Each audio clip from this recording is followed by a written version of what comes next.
This is TWiT.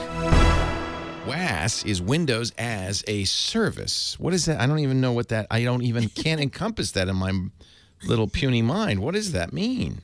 Remember when we had WAD, Windows Azure Active Directory? Yes, WAD. So this is yet another acronym, right? So let's see where to start the story. So, there have been a lot of leaks about Threshold, and one that's come back and haunted us a few times is whether Microsoft is going to do something around updates to turn them into a service. So some people have been suggesting there might be something like Windows 365, where you pay a subscription fee. Yeah. I think Microsoft's always wanted to do that, right? I mean, they'd certainly do it with business. Right.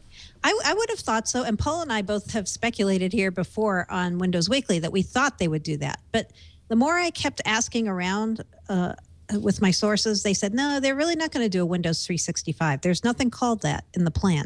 But there is something called Windows as a Service.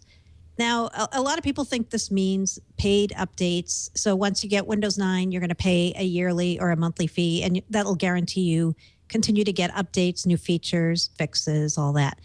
But my sources say right now there's no plan in place about charging for those updates. Instead, what Windows as a Service is it's something they're using inside the company. So it's going to be a way that Microsoft distributes different feature sets to different users while they're building Threshold to test what users like best. Oh. So, Paul might get a build of Threshold that has certain features in it that I don't get, or I get something with a different set. That would be only if it works at Microsoft. Right.